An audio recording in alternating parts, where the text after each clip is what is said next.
baik narasumber kita, Rektor Universitas Pendidikan Muhammadiyah Sorong maupun Rektor Universitas Amal Ilmiah Yapis Wamena telah bersama-sama dengan kita. MC dipersilahkan. Baik, Pak. Terima kasih. Kita mulai ya. Assalamualaikum warahmatullahi wabarakatuh. Selamat siang dan salam sejahtera bagi kita semua. Puji syukur yang mendalam mari kita panjatkan kehadirat Allah Subhanahu wa Ta'ala yang telah memberikan kita segenap keberkahan dan nikmat sehingga pada hari ini kita berkesempatan untuk mengikuti acara webinar dengan tema Semangat Kejuangan di Era Digital. Saya ucapkan selamat datang kepada para peserta webinar Klik Opinia yang diselenggarakan oleh PT Opinia Media Teknologi dan bekerja sama dengan dosen Indonesia Semesta dan Institut Agama Islam Negeri Sorong.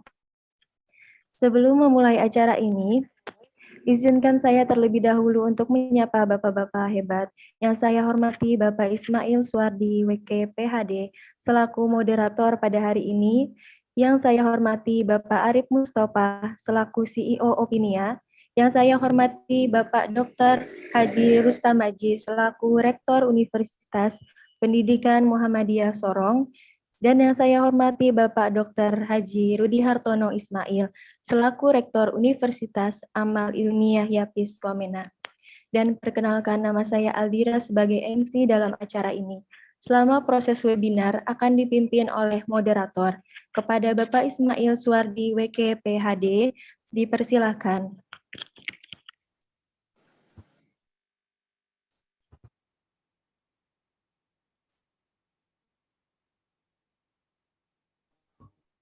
Bismillahirrahmanirrahim. Assalamualaikum warahmatullahi wabarakatuh. Alhamdulillah wa syukrilillah wa la haula wa la quwata illa billahil alil azim. Yang terhormat para panelis kita pada kesempatan kali ini hadir bersama-sama dengan kita, kami sapa dengan takzim Bapak Dr. Haji Rustam Haji, Rektor Universitas Pendidikan Muhammadiyah Sorong.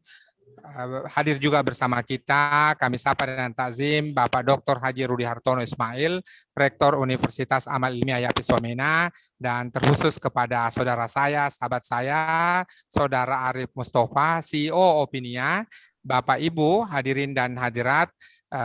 Kegiatan kita hari ini diinisiasi oleh satu platform startup Opinia yang bekerja sama dengan dosen Indonesia Semesta dan juga pasca sarjana YAIN Sorong.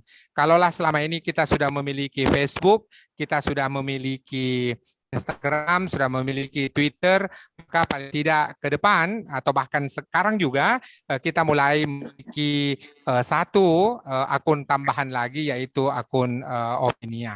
Nanti CEO-nya lebih banyak memaparkan terkait dengan apa kita hari ini adalah terkait dengan semangat perjuangan di era digital, tidak lagi hanya sekedar memerangi kemiskinan, memerangi kebodohan, pada saat yang sama kita harus memerangi hoax dan juga memerangi penggunaan media sosial yang tidak bijak.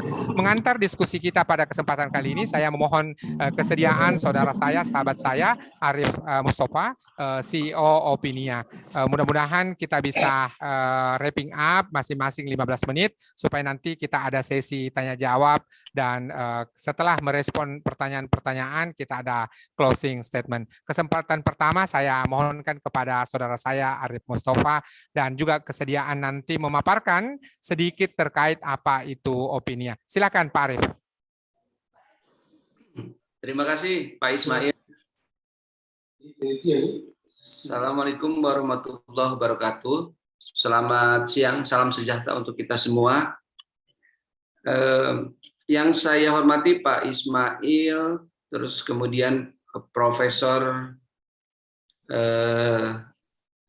Rustam Haji ya.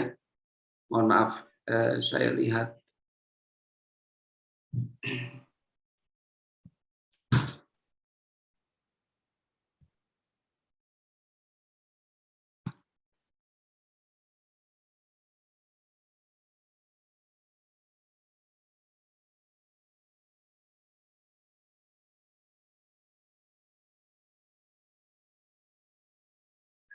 Sebentar.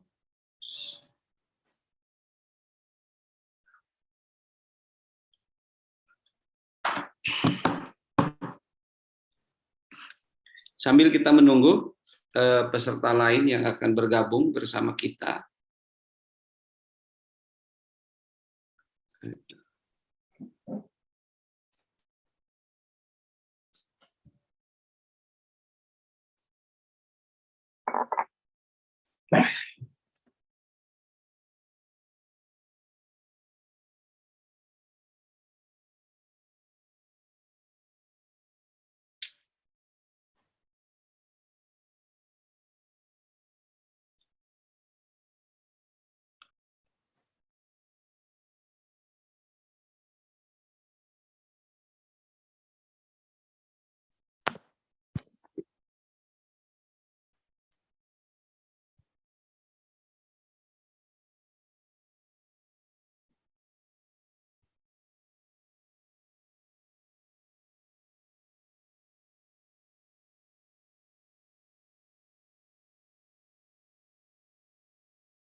Oke, baik. Terima kasih. Mohon maaf ada sedikit gangguan teknis. Yang saya hormati Bapak Dr. Haji Rustam Haji, Rektor Universitas Pendidikan Muhammadiyah Sorong, Dr. Haji Rudi Hartono Ismail, Rektor Universitas Amal Ilmiah Yapis Wamena. Pada kesempatan siang hari ini kita akan masih dalam suasana Hari Pahlawan, kita akan mendiskusikan tentang semangat kejuangan di era digital.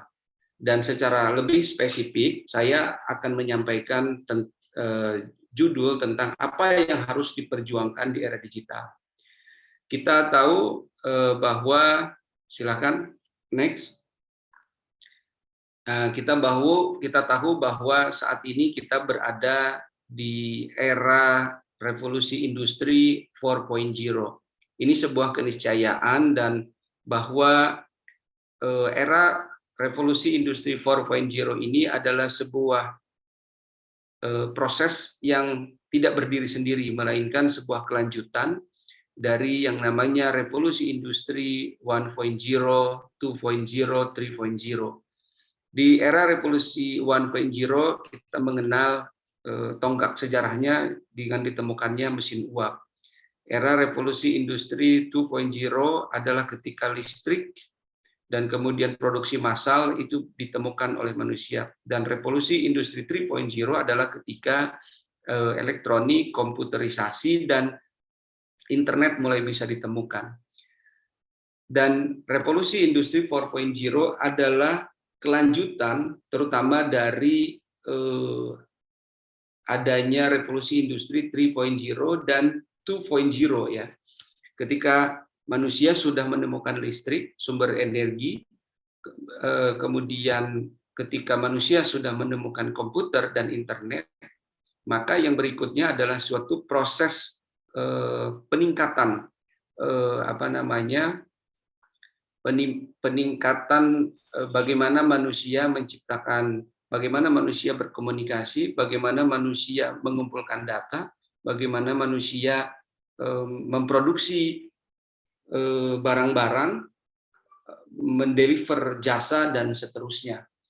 Dan di era revolusi 4.0 ini ada proses percepatan, ya, ada juga proses disrupsi di mana ada banyak konsekuensi, diantaranya adalah banyaknya perubahan atau transformasi ya dalam moda produksi dan juga adanya pergeseran profesi ya. Jadi nanti akan banyak sekali kita akan berbicara banyak profesi yang hilang dan juga banyak profesi baru dilahirkan. Saya kira bisa lanjut, next. Oke, nah, ini adalah salah satu bagian dari potret yang terjadi dari adanya revolusi digital atau revolusi industri 4.0.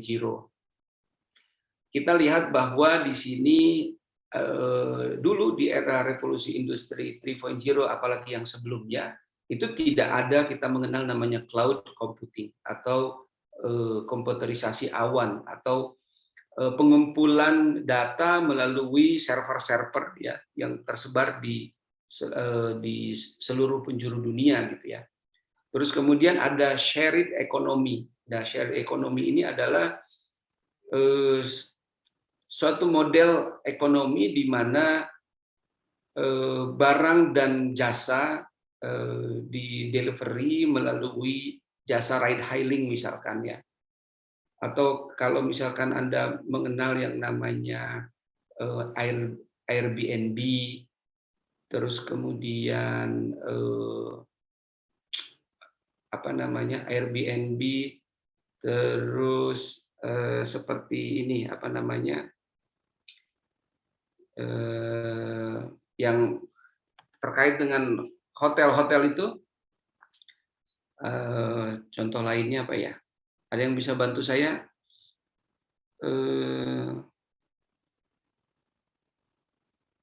Ya, itu adalah suatu model shared economy. Terus kemudian ada yang namanya e-commerce. E-commerce itu contohnya adalah Tokopedia, Bukalapak, terus kemudian Blibli dan sebagainya. Dan kemudian ada juga yang namanya sosial media. Sosial media itu ada tentu yang terbesar adalah YouTube, Facebook, kemudian Instagram, WhatsApp dan seterusnya.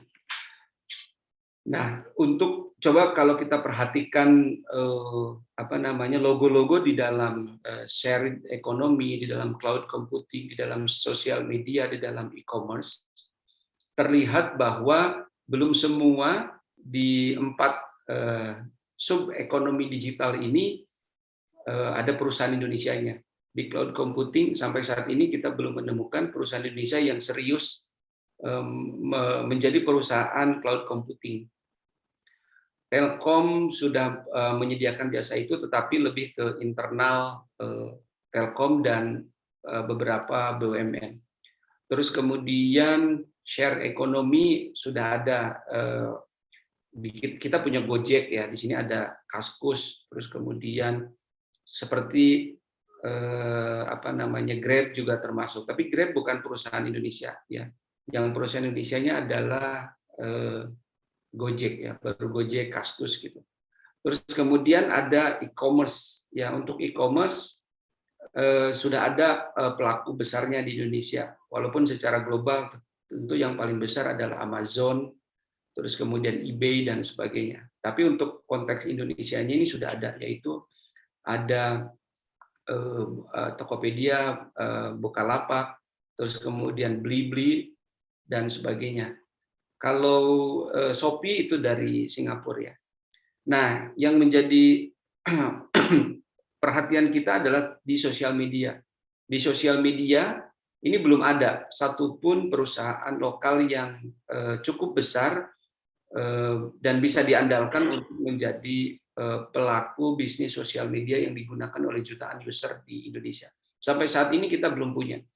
Nah, dan ini menandakan bahwa perkembangan ekonomi digital di Indonesia hingga saat ini masih dalam fase yang permulaan sekali ya, karena belum banyak pelaku perusahaan digital yang besar, yang dominan gitu ya, masih dan bahkan ada beberapa sektor seperti sosial media dan cloud computing yang kita belum masuk sama sekali ya. Padahal kalau kita berbicara tentang big data, AI ya, artificial intelligence, di mana itu adalah salah satu bagian penting dari ekonomi digital, daripada era digital atau revolusi industri 4.0, kita belum masuk nih ke sana. Kenapa? Karena memang investasinya cukup besar, sementara tantangan teknologinya juga tidak mudah ya. Terus next selanjutnya.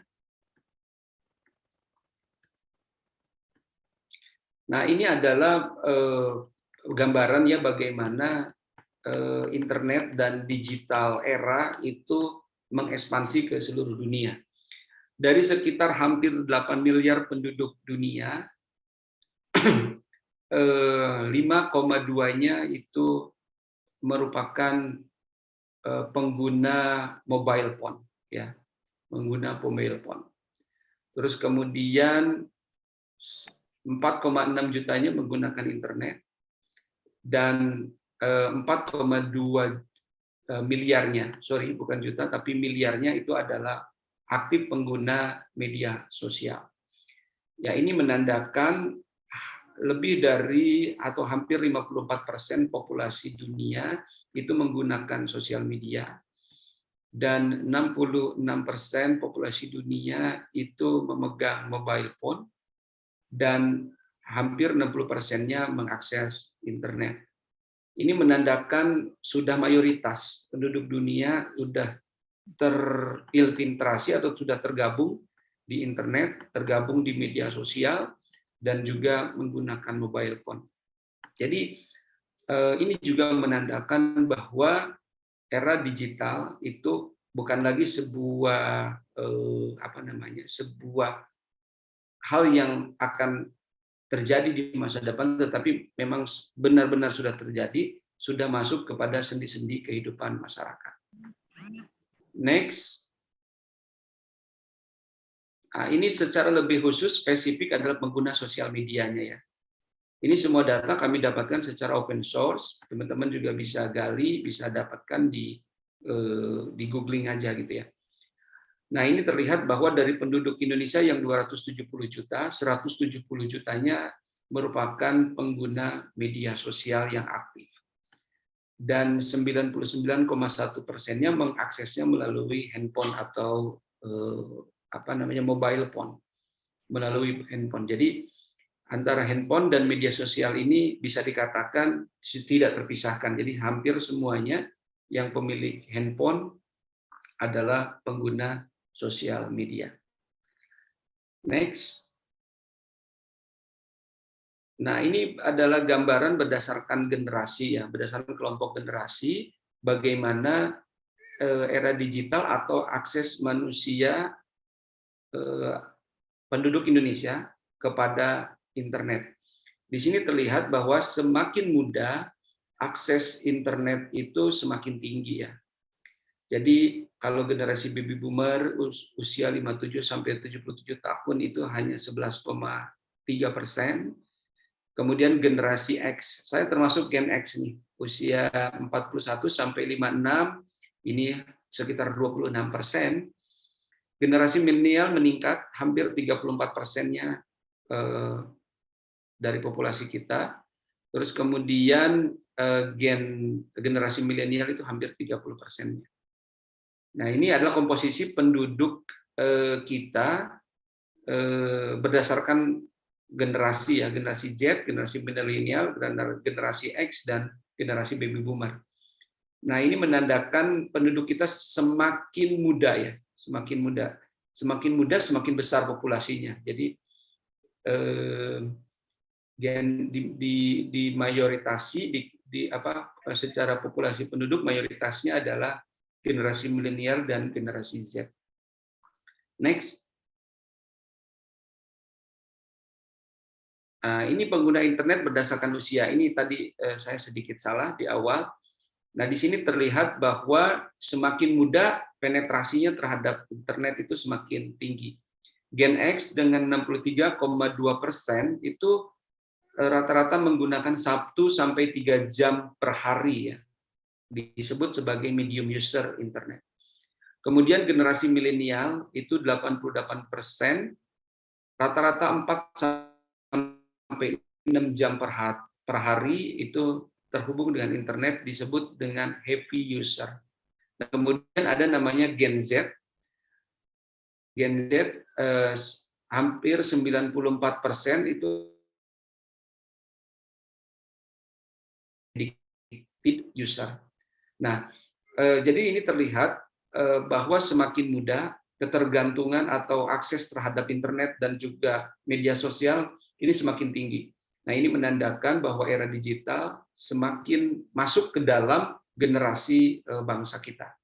Jadi tidak bisa dihindarkan lagi yang namanya era digital atau internet di dalam kehidupan sehari-hari kita.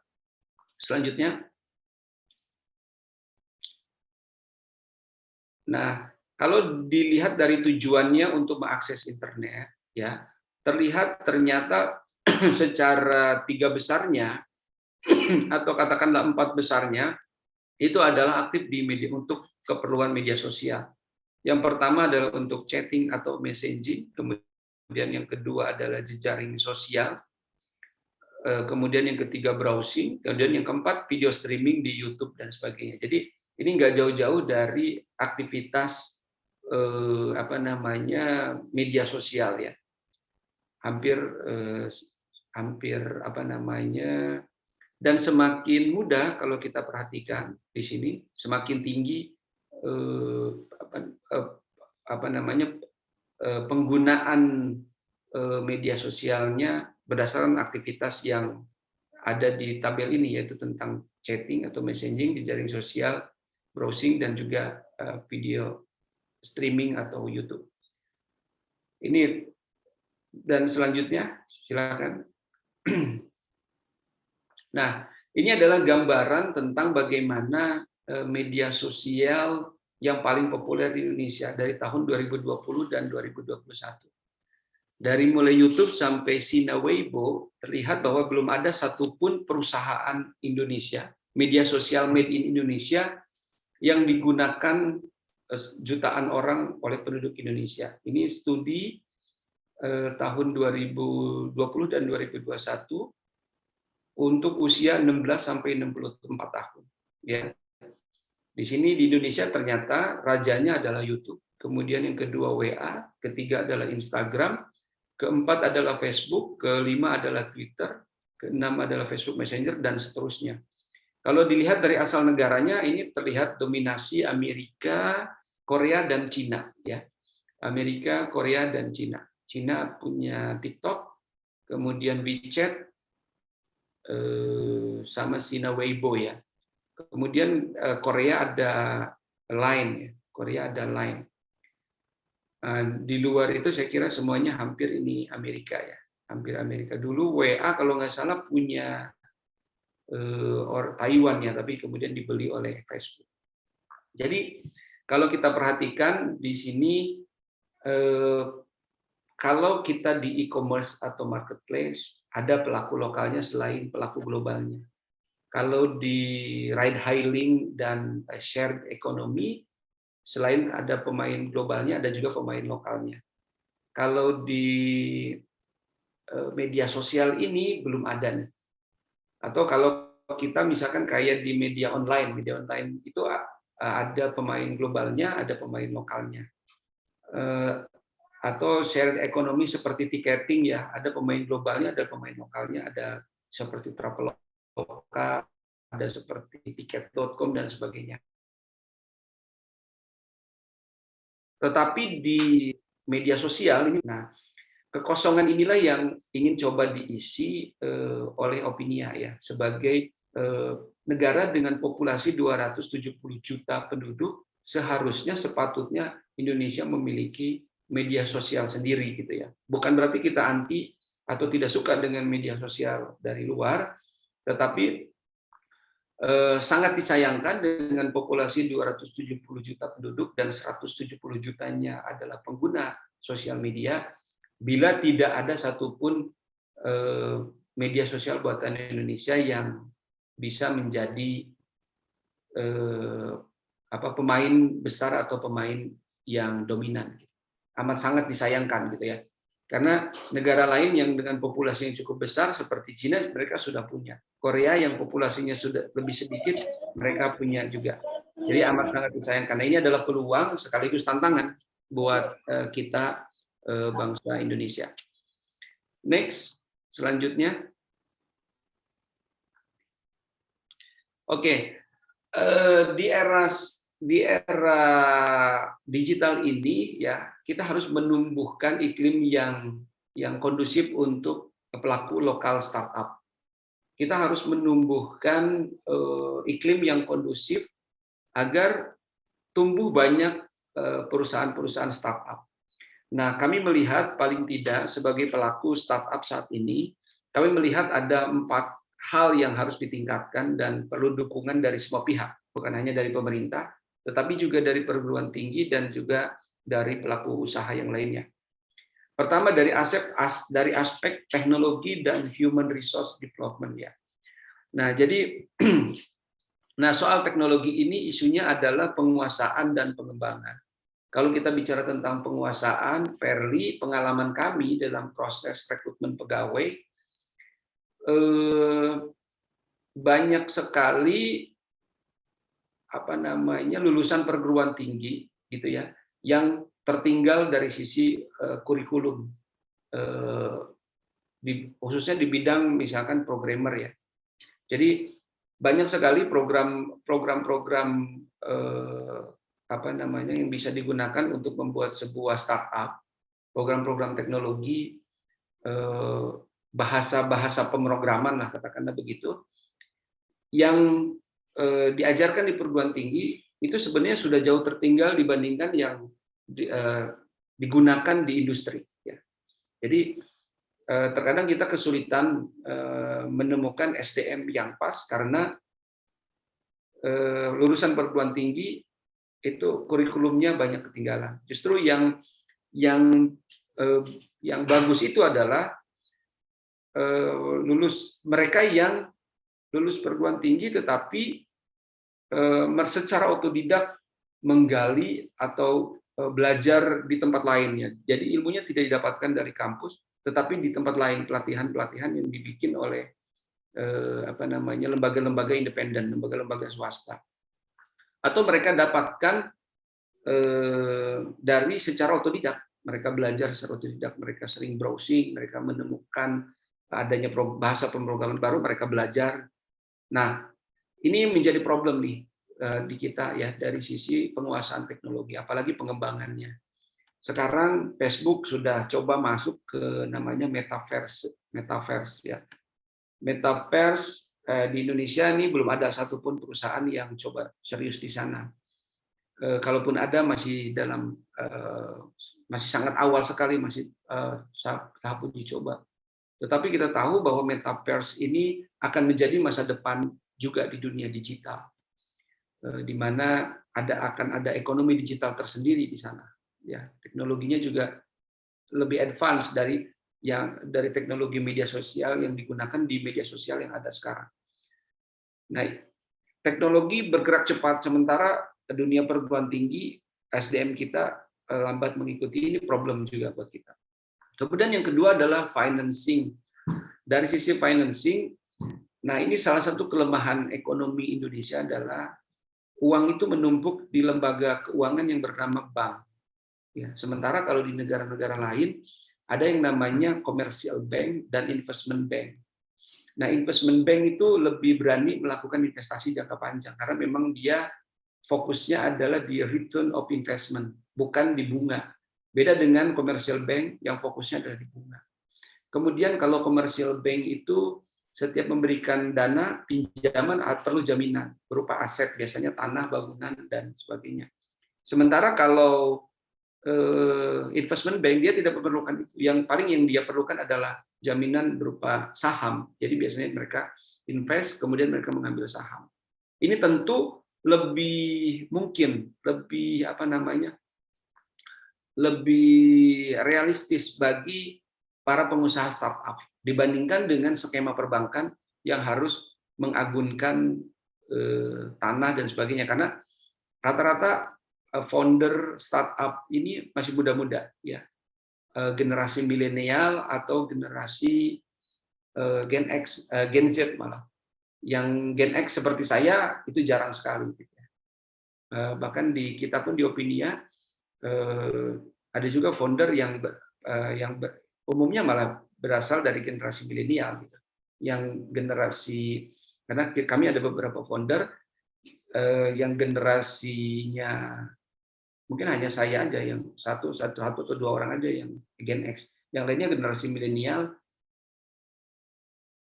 atau generasi di bawah Gen X.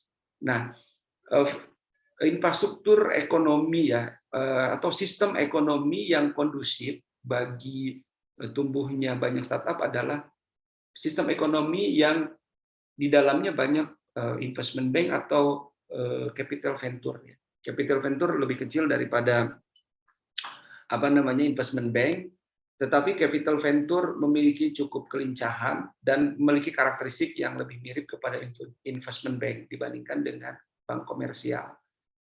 Nah, sayangnya Indonesia ini seperti misalkan Singapura, ya kenapa sih Singapura itu banyak invest di mana-mana?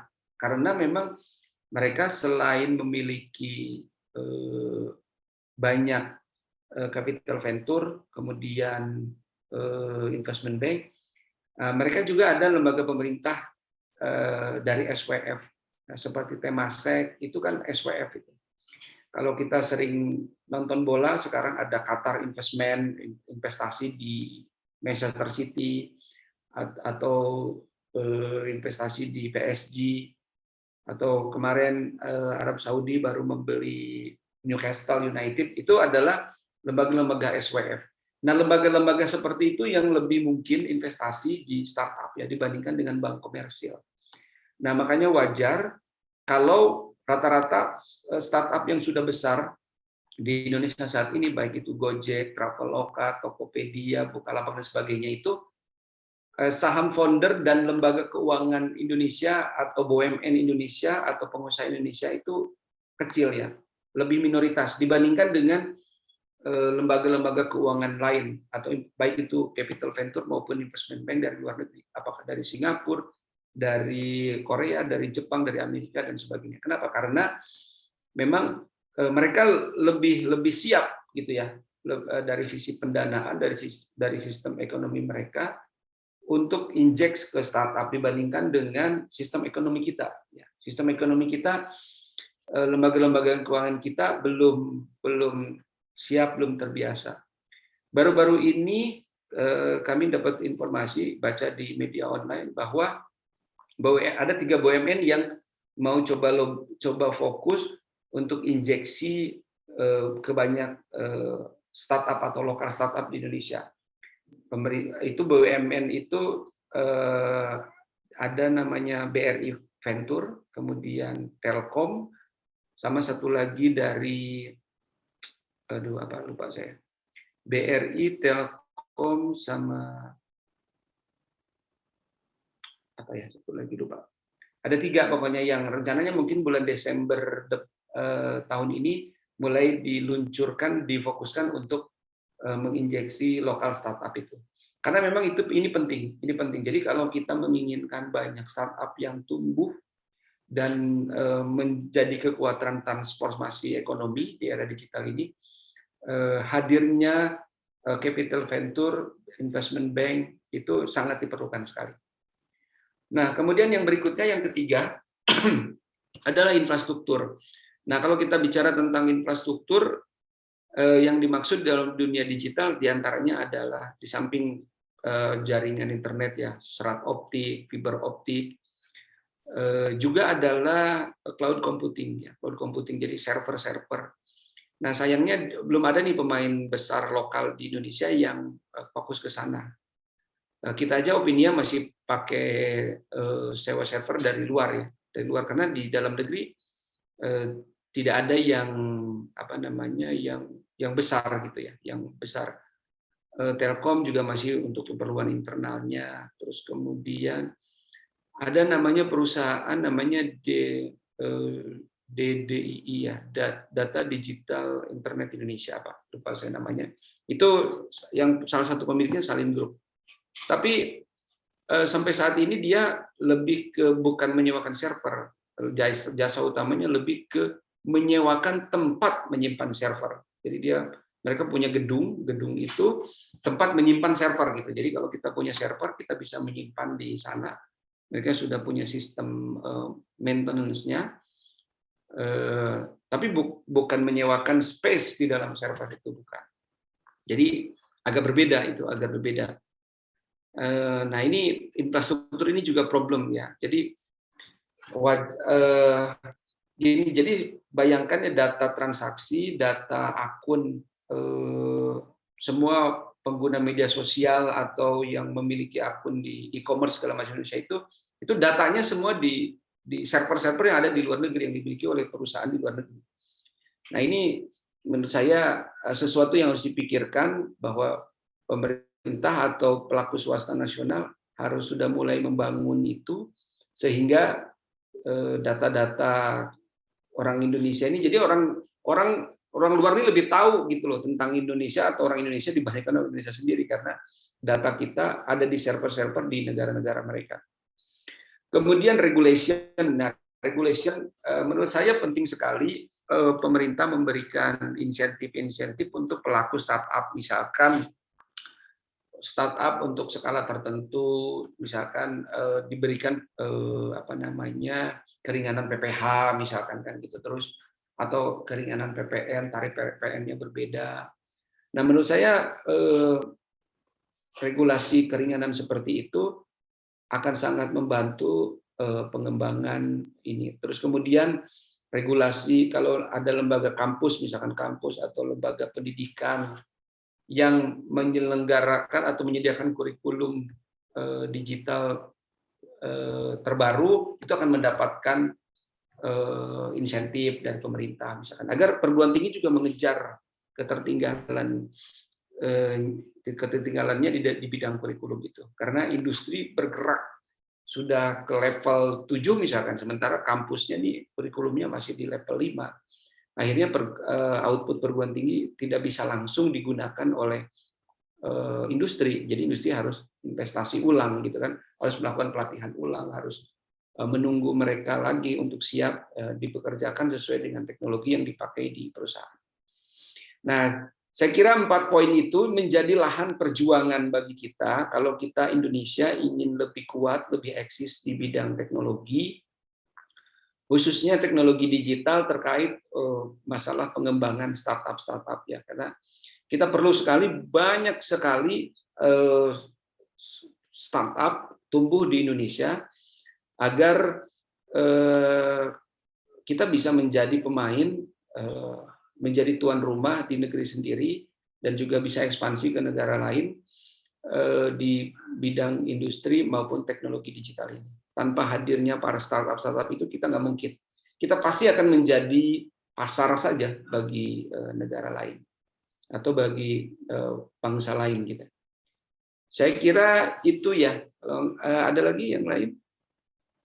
Oke, saya kira itu dari kami Opinia. Nah, yang terkait Opinia, jadi terlihat sedikit ya terkait Opinia, bahwa kami memiliki mimpi, memiliki visi untuk menjadi salah satu media sosial pelaku besar di bidang media sosial di Indonesia.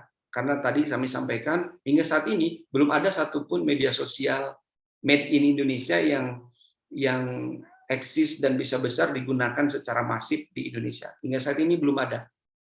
Nah, ini menjadi menjadi mimpi. Mudah-mudahan mimpi ini bisa disambut, bisa diterima oleh penduduk Indonesia, tanpa kita harus membenci atau menjadi tidak suka dengan media sosial lain. Tidak. Kami membangun sistem yang terus kami tingkatkan kualitas teknologinya dengan karakteristik yang berbeda. Jadi kami membuat pembeda-pembeda agar memiliki ceruk yang berbeda. Jadi bukan berarti kalau Anda sudah punya media sosial lain tidak memerlukan Opinia. Jadi kami berusaha, walaupun Anda sudah punya media sosial lain, Anda pasti memerlukan Opinia, itu yang kami coba bangun gitu ya. Dan ini sekilas video tentang Opinia sekaligus menutup presentasi kami. Setelah video ini kami kembalikan kepada saudara moderator. Terima kasih. Salam hormat dan salam Hari Pahlawan untuk semua audiens yang hadir. Selamat siang. Bila taufiq wal hidayah. Assalamualaikum warahmatullahi wabarakatuh. Waalaikumsalam warahmatullahi wabarakatuh.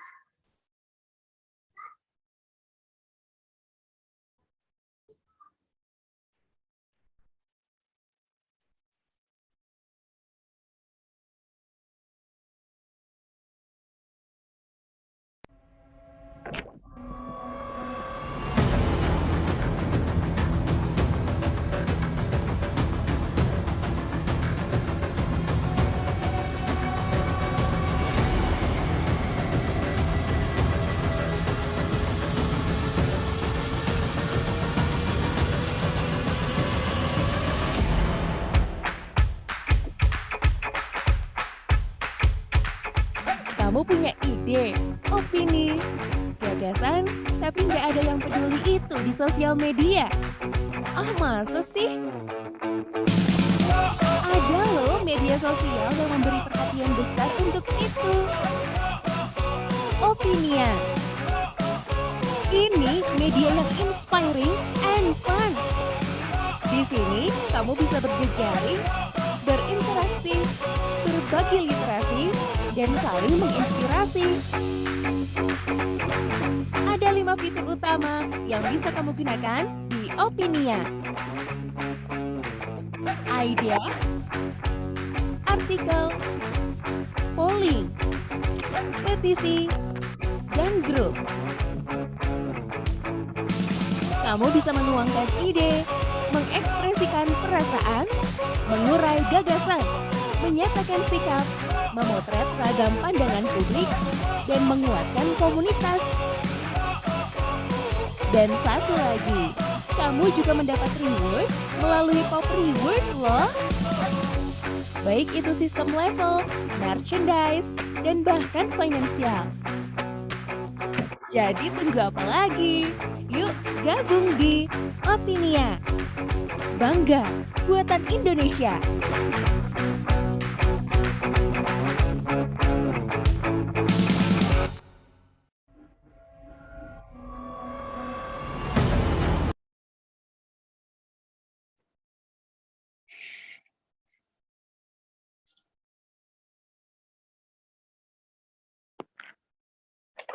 Ya, terima kasih Pak Arif Mustafa. Ini menjadi tantangan kita di tempat saya ini lagi mati lampu sehingga agak gelap. Ya, tentu tadi kita berbicara terkait 1.0, 2.0 sampai 4.0, bahkan dalam beberapa kesempatan yang lain kita sudah mulai mendiskusikan Society 5.0. Kalaupun ada pertanyaan, tahan dulu. Paling tidak kita sudah mengenal apa itu Opinia. Selanjutnya kami mengundang panelis kita berikutnya adalah Bapak Rektor Universitas Pendidikan Muhammadiyah Sorong. Kami sapa dengan takzim Bapak Dr. Haji Rustam Maji. Beliau memimpin Universitas Pendidikan Muhammadiyah Sorong dan di antara prodi yang ada adalah Pendidikan Teknologi Informasi. Ini memungkinkan ke depan Opinia dan kita semua di Universitas Pendidikan Muhammadiyah Sorong melakukan kolaborasi dalam kaitan dengan Kampus Merdeka. Boleh jadi jika memenuhi syarat di mahasiswa dari Unimuda Sorong itu bisa kemudian magang atau bahkan boleh juga para IT engineer di Opinia itu berbagi pengalaman suatu waktu bagaimana membangun startup ini. Selanjutnya kami mohonkan kesediaan Bapak Dr. Haji Rustam Maji untuk mengungkapkan pandangan-pandangannya dan beliau tidak hanya saja selama ini menyampaikan dengan kata-kata tetapi juga dengan data-data di mana salah satu usahanya adalah bagaimana membuat kampung Warmon Kokoda dan ini mendapatkan penghargaan dari Harian Republika sebagai tokoh perubahan. Dengan takzim kami sapa dan mohonkan izin dari Bapak Dr. Haji Rustam Maji. Silakan Pak Rektor. Terima kasih. Assalamualaikum warahmatullahi wabarakatuh. Waalaikumsalam. Amin. La ilaha illallah wahdahu la syarika lahu wa anna Muhammadan abduhu wa rasuluh. Allahumma sholli ala Muhammad wa ala ali Muhammad. Yang saya hormati Pak Ismail Suwardi Wege, PhD, ya sahabat saya, sekaligus beliau adalah Ketua Dosen Indonesia Semesta Tanah Papua.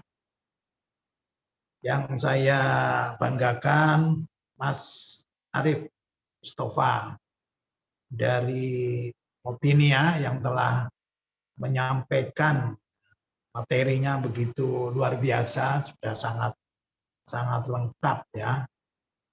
Yang saya hormati ya sahabat saya Dr. Budi Hartono Ismail, Rektor Unaim Yapis Wamena, serta seluruh peserta yang saya banggakan, saya mengucapkan terima kasih kepada Pak Dr. Ismail Suwardiweke atas undangan serta ajakan sehingga pada sore hari ini bisa bergabung dengan ya teman-teman, sahabat, milenial, baik X, Y maupun Z ya. Walaupun saya sendiri di luar itu, tetapi saya yakin Tuhan tidak pernah salah menurunkan saya di dunia ini dan saya mengalami ya. Saya mengalami era milenial ini sehingga saya harus juga sadar ya. Saya harus sadar milenial ini. Sehingga Pak Mustafa, kampus saya, walaupun saya ini dari sisi usia mungkin ya kolonial ya, tetapi saya hidup di era milenial ya. Jadi saya harus sadar milenial ini. Jadi saya tahu persis bahwa mahasiswa ini semua milenial. Mereka kalau datang selalu tidak lupa bawa HP, bawa foto, ya upload ke media sosial ya. Tugas saya adalah ya membuat tempat-tempat yang Instagramable, yang FB-mable, pokoknya yang semua mebel-mebel itu. Ya. Dan alhamdulillah Pak Mas Mustafa, walaupun kampus kami ini kalau diukur dari pusat kota ini paling jauh, tetapi Allah juga tidak pernah salah menciptakan tempat ya. Selalu memberikan peluang yang sama untuk maju. Alhamdulillah mahasiswa barunya paling banyak. Ya, karena kami siapkan spot-spot bagi kaum milenial. Jadi mereka bahagia sekali di sini. Nah, sampai visi kami, saya ciptakan visi ini tourism planner. Jadi kampus tourism planner kalau minta dijelaskan, setiap orang yang datang merasa piknik. Nah, itu aja. Jadi setiap orang yang datang merasa piknik di kampus kami. Akhirnya apa yang terjadi? Dari bayi sampai nenek-nenek setiap hari ada yang datang. Banyak yang datang. Nah, ya alhamdulillah mereka semua merasa piknik ya. Tadi sudah disampaikan oleh Mas Mustafa hal-hal yang sangat teknis ya. Pak Is di samping yang tadi Pak Is sudah sampaikan, kami ada teknologi informasi, ada yang lebih spesifik lagi nih Pak Is ya, Pak Mustafa. Kami memiliki program studi bisnis digital. Nah, ini mungkin lebih spesifik lagi nih, nanti bisa bersinergi dengan Opinia ini. Nah, ada beberapa catatan saya yang berkaitan dengan era digital, era milenial ini yang pertama yang harus ya mindset kita itu bergerak ke situ. Nah, siapapun termasuk saya harus punya mindset yang masuk pada era ini. Yang pertama, saya catat bahwa kita tidak boleh lagi terikat dengan ruang dan waktu. Jadi tidak ada dalih-dalih yang kita ungkapkan karena ruang dan waktu. Baik dalam pikiran, baik dalam ucapan maupun tindakan. Jadi tidak ada dalih-dalih yang berkaitan dengan ruang dan waktu. Tidak ada dalih yang berkaitan dengan saya sibuk, waktunya tidak ada lagi. Dengan ruang saya jauh dan sebagainya sudah tidak ada lagi. Dengan era digital, era komunikasi yang begitu hebat sekarang ini. Nah, kita juga sudah tidak ada lagi, tidak ada relevan lagi, tidak ada lagi dalih-dalih yang mengandung keluhan tentang kesulitan. Karena Tuhan kita, Allah Subhanahu wa Ta'ala, ya, menyampaikan di dalam Al-Quran, fa inna ma'al usri yusron. Nah, ini hebat sekali. Bersama kesulitan ada kemudahan. Bersama ini. Jadi di dalam kesulitan ada kemudahan. Di dalam kesempitan ada kelonggaran. Di dalam kesulitan ada kelonggaran. Nah, ini kan hebat sekali. Nah, kalau kita bisa tarik lagi, kalau kita mau mendapatkan kemudahan, mau mendapatkan kelonggaran, ya kita jangan takut dengan kesulitan. Bahkan mungkin kita harus menciptakan kesulitan supaya kita mendapatkan kemudahan. Jadi di situ ada pintu kejayaan. Bahkan yang saya rasakan dan saya alami, kesulitan itu nanti akan berbanding lurus dengan kemudahan. Semakin kita mendapatkan kesulitan yang tinggi, kita juga akan mendapatkan kemudahan yang levelnya juga berbanding lurus, tinggi juga. Nah, pada era digital ini juga ya, ini semakin jelas ya, dan tidak terbantahkan bahwa semua kita ini apa yang kita impikan itu akan bisa dibuktikan. Nah, Pak Ismail sudah memberikan dari sisi keilmuan, ya, dosen-dosen sudah memberikan dari sisi keilmuan, anak-anak milenial juga seperti itu. Dari sisi keilmuan ini sangat luar biasa. Nah, yang tugas kita adalah semuanya ternyata bisa dilakukan oleh siapapun bagi yang mau. Nah, bagi yang mau. Tugas kita adalah seperti saya ini membuat orang yang tidak mau atau belum mau menjadi mau. Karena pada prinsipnya bisa. Saya tidak ragukan lagi di era milenial ini dari sisi teknis, dari sisi keilmuan saya tidak ragukan lagi. Bayi kecil saja, saya punya cucu itu baru 7 bulan, ternyata dia bisa telepon itu, ikut mamanya itu gesek-gesek itu HP, dia bisa terus walaupun nyambung kemana saya salah, tapi dia tahu itu tangan yang gesek-gesek itu. Nah, ini menunjukkan bahwa dari sisi keilmuan itu sudah tidak ada masalah, tinggal bagaimana kita mau atau tidak. Dan tentu penyakit utama untuk menjadi mau, yang awalnya tidak mau adalah keluhan dengan berbagai dalih-dalih. Itu yang kita harus haramkan bersama-sama ini. Kita haram untuk berdalih, kita haram untuk mengeluh dan sebagainya. Apalagi sekarang ini. Sekarang ini ada dalih pandemi COVID ini yang sering dijadikan sebagai dalih final yang tidak terbantahkan. Ya, jadi kalau orang sudah bilang kita ini, apalagi sekarang COVID, yang lain sudah diam saja semua. Nah, seolah-olah ini sebagai dalih final, ya. Dalih final yang tidak terbantahkan. Padahal andaikan ini adalah kesulitan tingkat dunia, nah kalau kita masuk ke situ, tentu kita akan mendapatkan kemudahan tingkat dunia. Andaikan ini adalah kesulitan, ya, andaikan ini adalah sebuah tantangan tingkat dunia, kalau kita akan masuk ke situ, maka kita akan mendapatkan peluang tingkat dunia. Jadi saya sering ya bertemu baik secara virtual maupun tatap muka. Begitu seseorang mengemukakan dalih pandemi, yang terakhir saya tidak berbuat apa-apa karena pandemi. Yang lain sudah stop, sunyi, karena ini sebagai dalih final. Nah, kita harus tantang ini semua, ya. Kita harus berpikir dan kita harus melakukan sesuatu yang betul-betul terbalik dari dalih-dalih yang sudah dianggap final itu. Nah, yang terakhir tentu kita sadar betul bahwa sumber daya alam ini limit. Ya. Allah menciptakan bumi, menciptakan tanah tidak pernah diulang-ulang. Volume tanah yang ada di alam semesta ini sama saja pada saat Allah menciptakan sampai hari ini sama.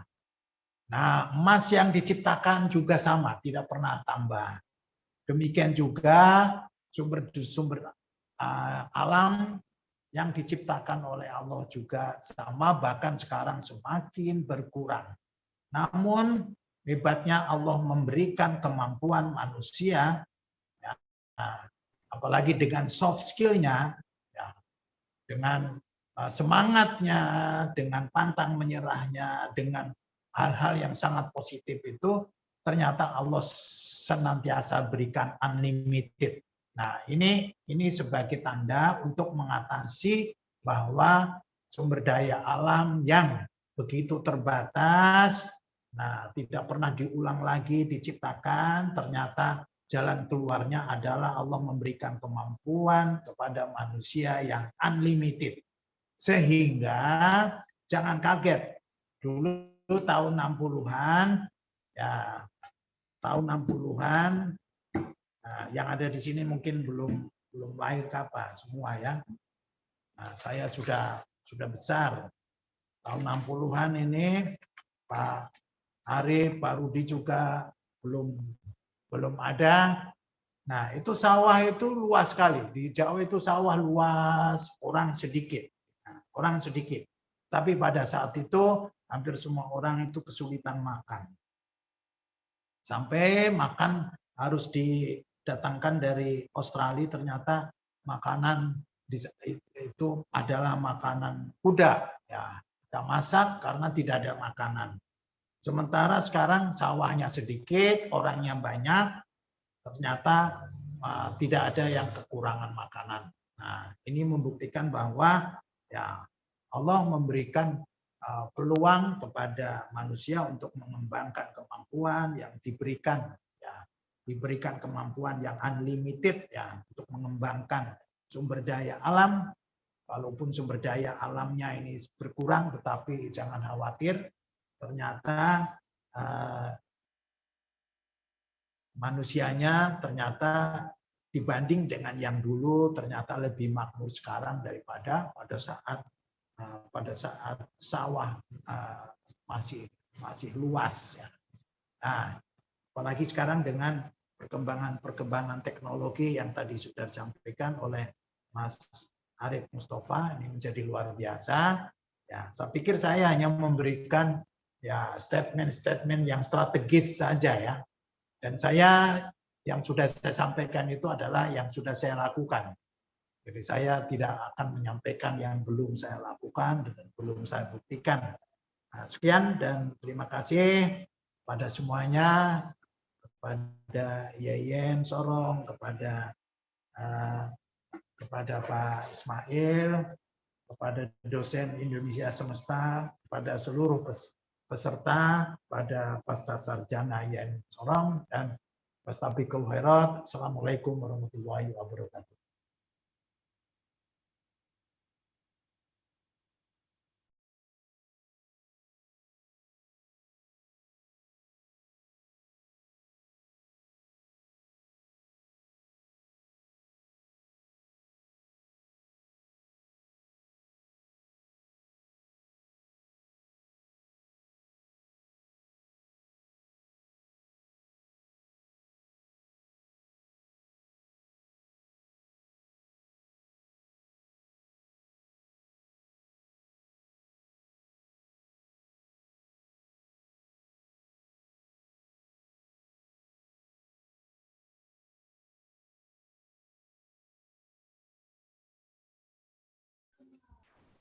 Waalaikumsalam warahmatullahi wabarakatuh. Terima kasih Bapak Rektor Universitas Pendidikan Muhammadiyah Sorong yang telah memaparkan tidak saja pengalaman beliau, tetapi juga bagaimana apa yang menjadi aksi dan tindakan kita semua.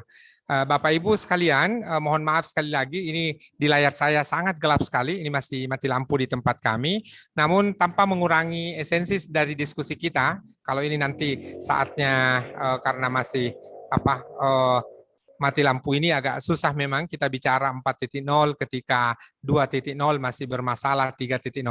Namun terima kasih kepada Bapak-Bapak pimpinan perguruan tinggi di Tanah Papua yang berkenan hadir, diantaranya juga hadir Ketua Setie Yapis Merauke yang insya Allah akan berproses menjadi Institut Bisnis dan Keuangan. Ya, selanjutnya kita dengarkan paparan dari panel kita yang terakhir adalah Bapak Dr. Haji Rudi Hartono Ismail, Rektor Universitas Amal Ilmiah Yapis Wamena. Dengan hormat disilakan Pak Rektor.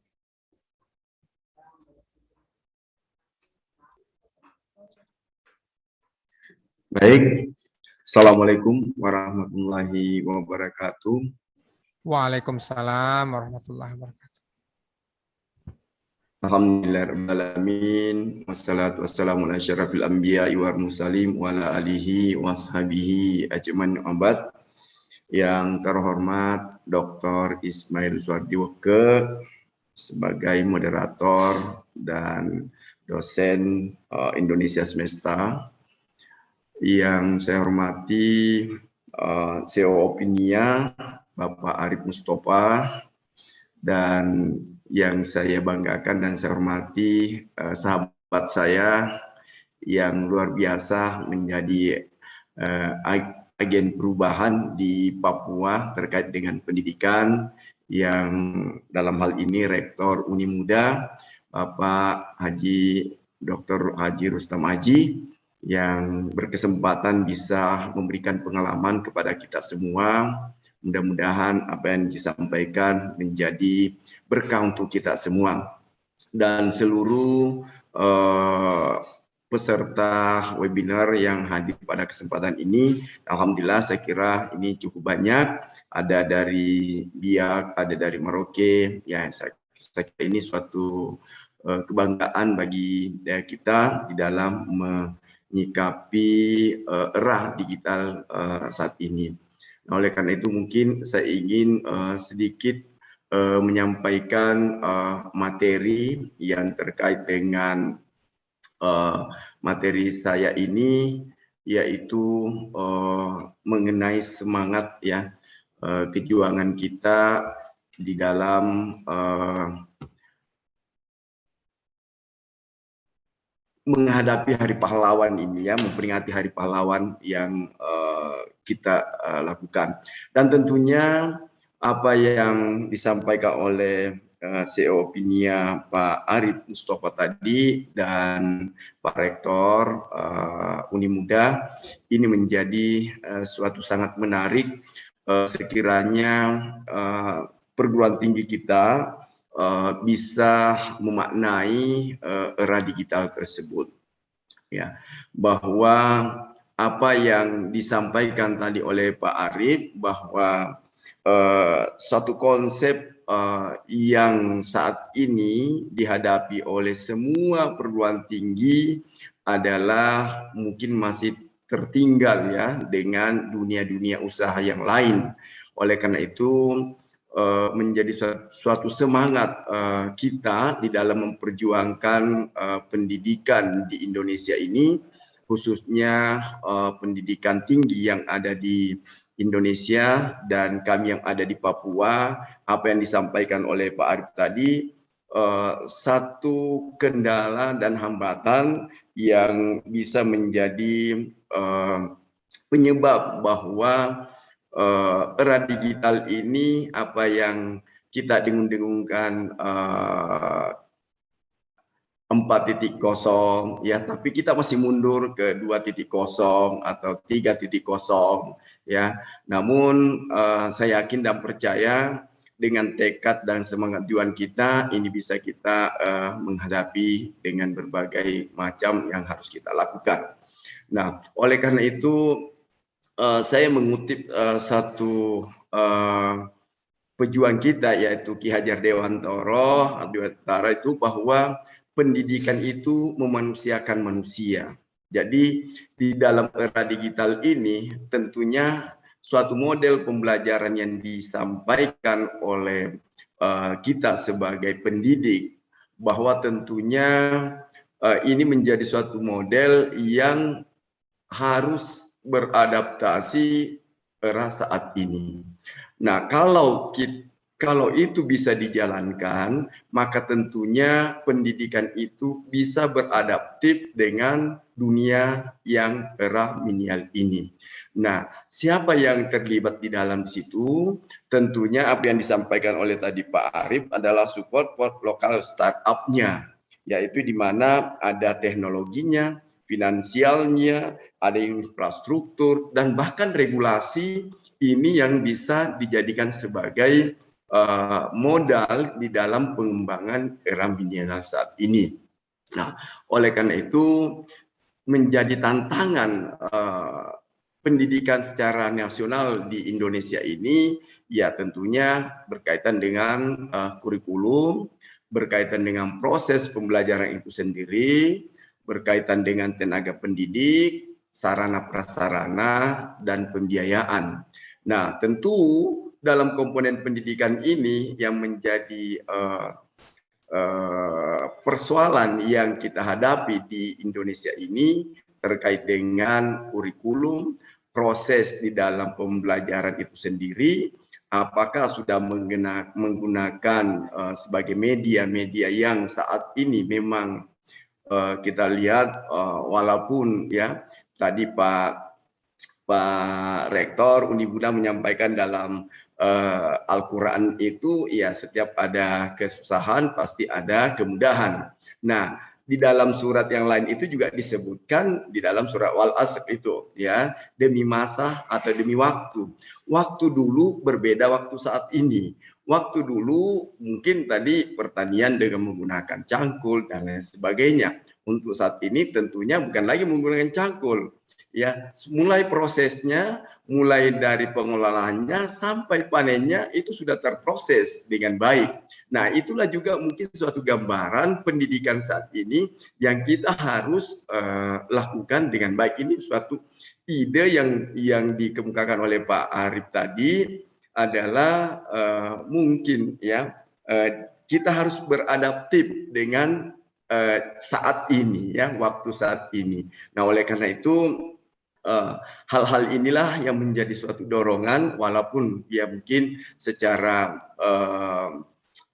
kualitas ya kami yang ada di Papua ya, tapi tidak boleh minder yang ada di Papua bahwa kita juga bisa melakukan hal-hal tersebut. Namun ya antara jarak dan waktu, akses transportasi maupun persaingan global, budaya dan keamanan sosial yang terjadi di Papua ini menjadi suatu tantangan bagi kita di dalam memperjuangkan pendidikan di era digital saat ini. Nah, saat ini pun saya kira tidak ada batas dan waktu yang menghalangi kita.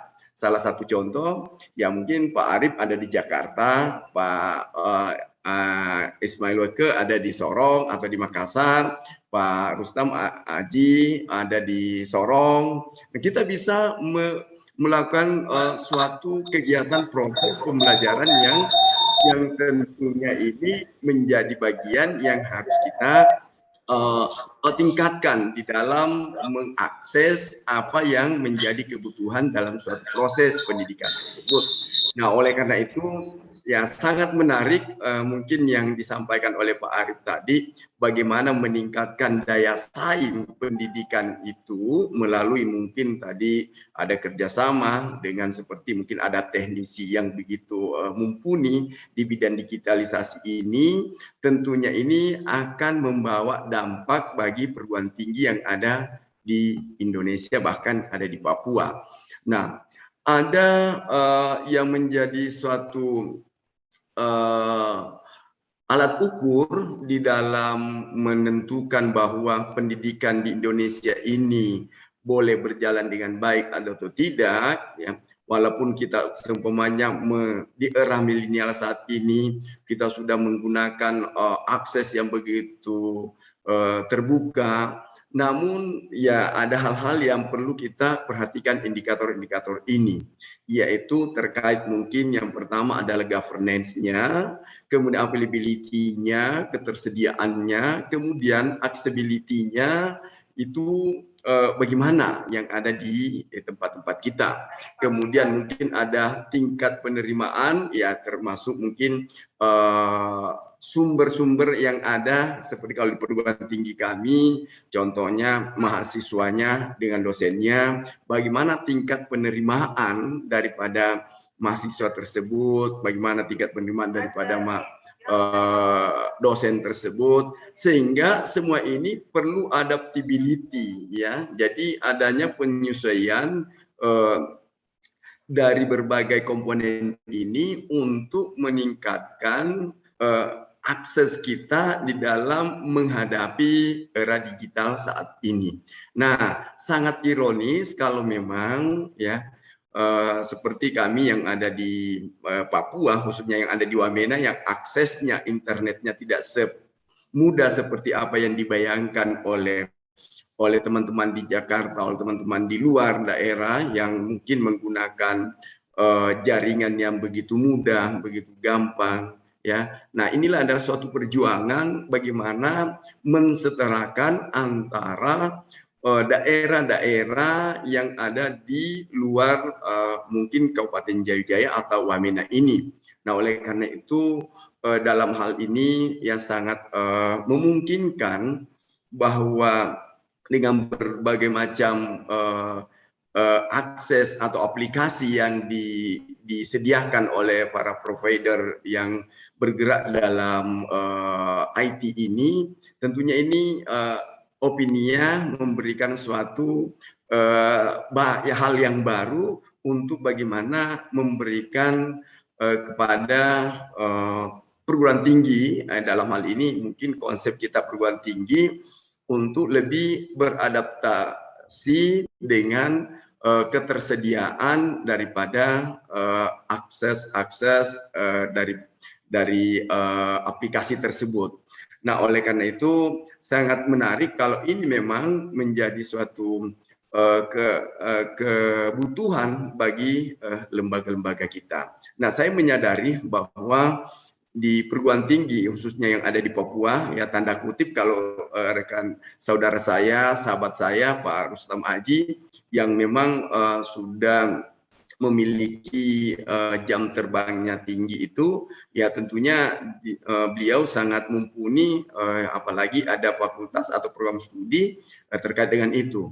Nah, kalau di saya mungkin ada yang terkait dengan fakultas sains dan teknologi atau fakultas ekonomi dan bisnis. Nah, ini bagaimana suatu program studi ini bisa terintegrasi dengan pemanfaatan IT di bidang-bidang tersebut. Nah, oleh karena itu memang banyak manfaat yang kita bisa dapatkan ketika IT kita bisa berkembang, tentunya akan menambah informasi, bisa meningkatkan kemampuan belajar mahasiswa dan dosen, kemudian mungkin di dalam melakukan proses pembelajaran lebih menarik metodenya dengan menggunakan media-media yang sangat mudah, kemudian akses untuk belajar yang memiliki referensi yang cukup, ini juga menjadi suatu keuntungan daripada manfaat daripada IT tersebut.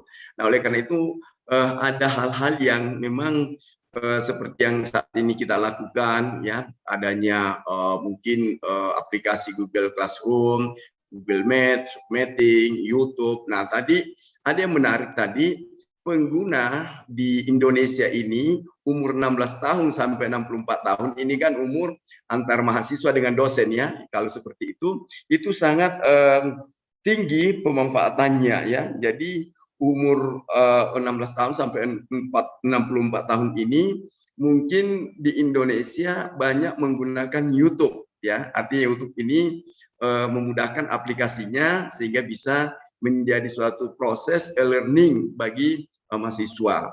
Nah, inilah satu penerapan IT mungkin bisa menjadi suatu bagian yang harus kita lebih tingkatkan, ya. Namun saya menyadari bahwa kami di perguruan tinggi Universitas Amal Ilmiah Wamena ini masih sangat membutuhkan, ya, ilmu terkait dengan IT tersebut, terutama dalam proses e-learningnya. Karena yang pertama tadi ada hambatan-hambatan yang kita tadi mengenai tantangan, yaitu menyangkut bahwa ketersediaan berupa jaringan ataupun sumber daya yang kita miliki, ya. Nah, ini sangat menarik untuk kita bisa kembangkan nanti. Mudah-mudahan Opinia ini yang memiliki spesifikasi di bidang IT bisa berbagi ilmu dan membuka cakrawala kita semua pendidikan tinggi yang ada di Papua khususnya.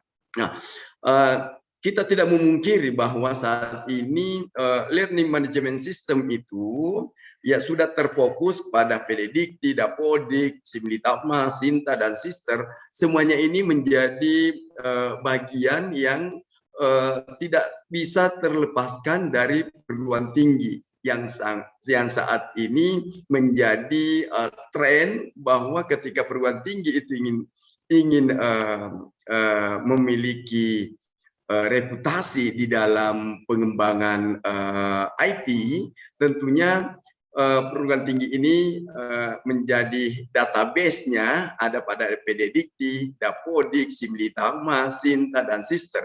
Bahkan itu semua sumber-sumber daya yang harus dilakukan.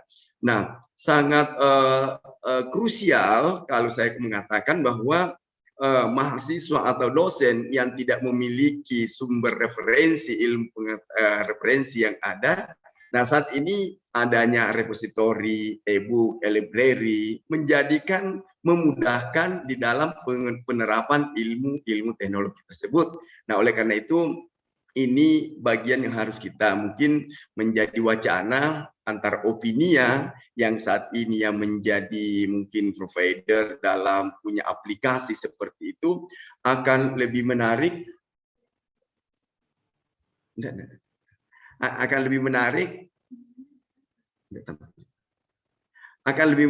untuk kita buat sebagai media pembelajaran tersebut. Nah, oleh karena itu Bapak Ibu yang hadir pada kesempatan ini, saya berharap apa yang menjadi wacana atau mungkin yang sudah diimplementasikan dalam kegiatan sehari-hari kita ini, terutama dalam pendidikan, ini menjadi suatu modal bagi kita, terutama teman-teman yang ada yang mengajarkan ya mahasiswa di perguruan tinggi. Tentunya kita tidak bisa ketinggalan di dalam membuat proses pembelajaran itu lebih menarik dengan adanya era digital saat ini. Nah, oleh karena itu, apalagi saat ini di masa pandemik saat ini, tentunya dimungkinkan semua membuat proses pembelajaran lebih menarik dan lebih tertata dengan baik.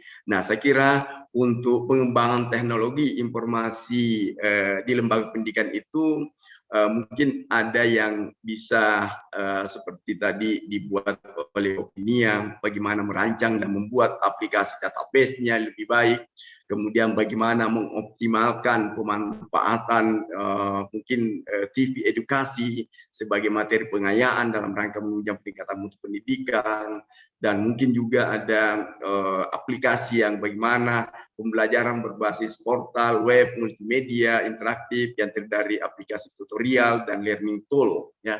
Nah, inilah semua yang saya pikir menjadi suatu bagian yang harus kita diskusikan saat ini sehingga perguruan tinggi kita ya bisa setara dengan perguruan tinggi yang ada di Indonesia pada umumnya, khususnya kami yang di Papua.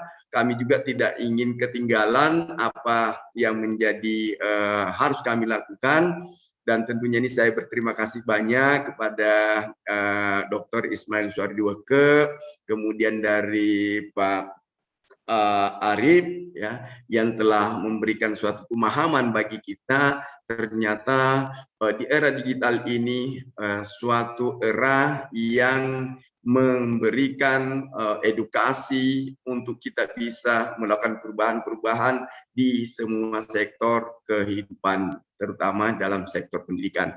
Saya kira itu penyampaian saya. Mudah-mudahan apa yang saya bisa berikan sedikit mungkin suatu ide atau gagasan ataukah mungkin suatu penerapan ilmu yang ada di tempat ini. Saya kira tidak salahlah kalau saya mengatakan bahwa kami sangat haus ilmu pengetahuan dan sangat butuh dengan berbagai macam ilmu-ilmu yang bisa kami dapatkan dalam pengembangan dunia pendidikan, khususnya kami yang ada di Papua, untuk bisa membagikan pemahaman-pemahaman ini kepada semua stakeholder yang ada di tanah Papua ini. Saya kira demikian Dinda, kurang lebihnya mohon maaf. Terima kasih kepada Pak Arif Mustafa, mudah-mudahan ini bisa menjadi tali silaturahmi kita untuk bisa kita bercerita lebih panjang. Kemudian teman-teman, rekan-rekan, seluruh peserta webinar ya mungkin bisa menjadi dosen Indonesia semester yang lebih hebat. Ya tentunya ini suatu kesempatan yang tidak bisa kita lewatkan begitu saja, dan terutama sahabat saya, senior saya, orang tua saya, Bapak Haji Rustam Aji yang begitu gencar di dalam melakukan perubahan-perubahan pendidikan, khususnya pendidikan tinggi yang ada di tanah Papua ini yang luar biasa. Demikian kurang lebihnya saya mohon maaf. Wabillahi taufiq wal hidayah. Assalamualaikum warahmatullahi wabarakatuh. Terima kasih Nina. Waalaikumsalam.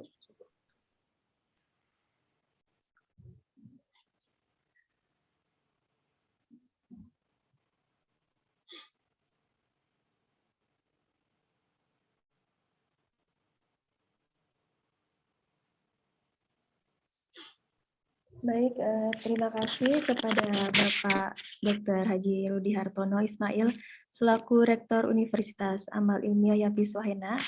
Saya mewakili moderator, mohon maaf atas kendala teknis yang dialami oleh Bapak Ismail Suwardi WK PhD karena beliau sedang mati lampu dan laptopnya sedang mati. Baik, untuk selanjutnya yaitu sesi tanya jawab. Untuk hadirin yang ingin bertanya, silakan raise hand.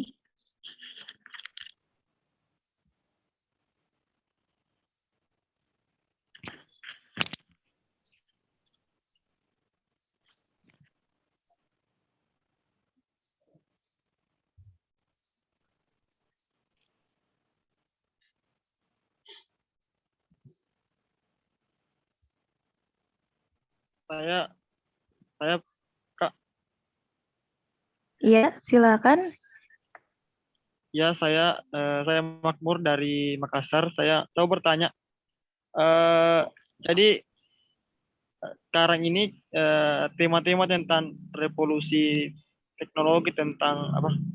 Tentang revolusi industri 4.0, tentang segala perkembangan teknologi itu jadi bahasa keseharian begitu. Tapi saya kira banyak yang belum memahami sebetulnya apa yang dimaksud itu begitu.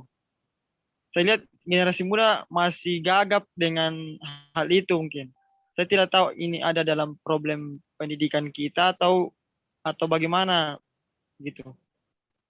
Saya itu pertanyaan saya mungkin. Apalagi mungkin ada Bapak Rektor mungkin bisa jawab. Gitu. Terima kasih.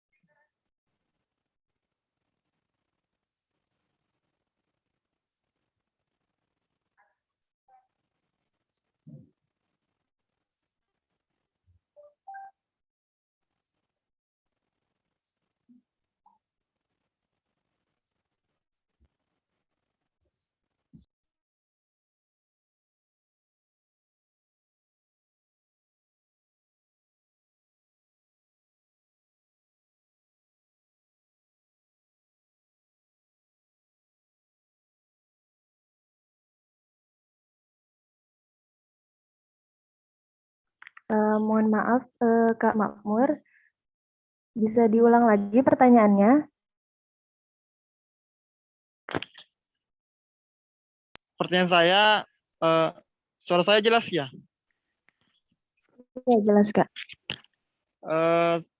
Saat ini saya lihat tema-tema tentang revolusi industri, tentang revolusi industri 4.0, 5.0 itu jadi perbincangan sebetulnya di kalangan anak muda, di kalangan mahasiswa, organisasi begitu. Tapi saya lihat mereka kayaknya mereka belum paham sih sebetulnya apa itu revolusi, dan masih gagap sebetulnya tentang pengertian dan sebetulnya kemana arah dan perkembangan yang dimaksud dengan revolusi itu begitu. Saya kira ini problem dalam hal pendidikan kita atau mungkin dalam hal lain. Saya ingin bertanya soal itu. Lagi mungkin ada Pak Rektor atau Pak Arif mungkin bisa jawab. Itu mungkin kalau dari saya.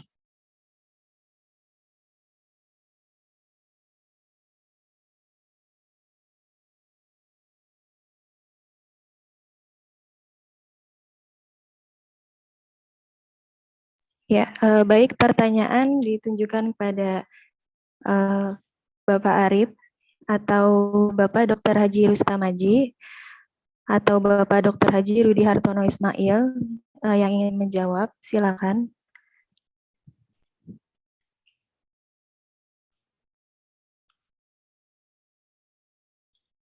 Ya, saya dulu mungkin ya, sebelum nanti Pak Rektor atau Pak Ismail untuk Pak Rudi Hartono Ismail dan Pak Rustamaji menjawab. Mohon ditayangkan kembali slide presentasi saya yang di halaman kedua ya.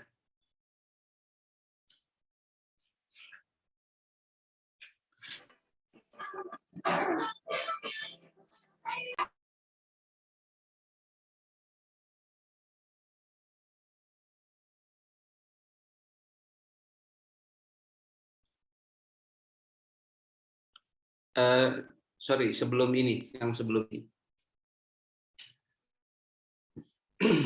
Sebelumnya. Oke, ini gambar yang kita dapatkan secara open source ya. Sebenarnya ini ada di di Google. Gambar ini adalah sebuah resume resume dari sejarah revolusi industri. Jadi sebelum adanya revolusi industri, manusia belum mengenal yang namanya mesin, ya. Belum mengenal yang namanya mesin uap. Bepergian masih menggunakan, kalau berlayar itu masih menggunakan arah angin atau didayung kalau di kapal. Kalau di darat masih menggunakan kuda atau jalan kaki atau menggunakan sepeda tanpa mesin. Terus kemudian kalau di udara manusia belum bisa bepergian, kirim pesan jarak jauh masih menggunakan burung merpati gitu ya, atau kode-kode bunyi-bunyian ya. Kalau misalkan ada kalau kita lihat di film-film misalkan ada sekelompok pasukan sedang menunggu pasukan lain lewat, itu kode-keduannya lewat bunyi atau lewat mungkin asap, atau ketika dia mau diserang misalkan lewat bunyi-bunyian kode pemberitahuannya, atau lewat asap, tiba-tiba menyalakan asap sehingga terlihat oleh temannya di balik bukit yang lain atau di sisi tempat yang lain yang jauh gitu. Nah, sebelum manusia mengenal yang namanya revolusi industri. Nah, revolusi industri itu diawali dari ditemukannya mesin uap ya oleh James Watt pada tahun 1700-an atau abad ke-18. Sejak saat itulah manusia mulai mengenal yang namanya mesin. Nah, mesin ini berkembang dari berbagai macam mesin, kemudian dari yang sederhana sampai yang semakin kompleks. Dan kemudian pada akhir abad ke-20 ada yang dikenal namanya produksi massal, yaitu assembly line. Itu dipelopori oleh Ford, pabrikan mobil, dan pada saat itu juga sudah ditemukan listrik, terus kemudian ditemukan juga bagaimana membuat bangunan tinggi dengan ditemukannya cara membuat baja dan sebagainya. Nah, ini tentu merubah cara manusia bekerja, merubah cara manusia memproduksi barang, merubah cara manusia mendapatkan pekerjaan. Jenis-jenis pekerjaan ada yang hilang, ada yang muncul baru. Mulai yang tadinya tuan-tuan tanah mengandalkan kuda sebagai transportasinya mulai berubah kepada mobil dan sebagainya. Nah, di revolusi industri 3.0 kurang lebih di abad 20 ini, kira-kira setelah Perang Dunia Kedua, mulailah manusia menemukan yang namanya komputer. Setelah ada komputer, temukan ada yang namanya TV, terus kemudian printer dan sebagainya, sampai kemudian internet. Dan kemudian pada saat sekarang ini, di akhir abad 20 dan awal abad 21, manusia mengenal yang namanya media sosial, mulai mengenal yang namanya cloud teknologi atau cloud computing, big data. Nanti akan berkembang lagi yang namanya AI atau artificial intelligence. Sekarang juga sudah mulai kita mengenal yang namanya robot ya. Di revolusi industri 3.0 robot sudah mulai dibikin karena computerized. Tetapi robot yang sekarang itu, kalau robot dulu belum bisa ngomong, ya sekarang udah mulai bisa ngomong. Robot yang dulu masih sangat mechanical cara kerjanya, sekarang sudah mulai dia mengingat, kita bisa berdialog. Contoh robot yang ada di tangan Anda adalah AI punya Google. Kalau Anda bisa ngobrol, atau dengan Siri-nya punya Apple ya. Kita bisa ngobrol. Google, kamu lagi ngapain? Nah, kamu coba ajak ngobrol Google, itu udah bisa seperti itu. Contoh dari AI, artificial intelligence, yang mungkin bisa terjadi karena adanya big data. Big data itu adalah apa? Big data itu adalah jumlah data yang sangat besar yang dikumpulkan dari jutaan bahkan miliaran manusia, yaitu dikumpulkan oleh perusahaan-perusahaan besar ya seperti Google, Amazon, terus kemudian Facebook,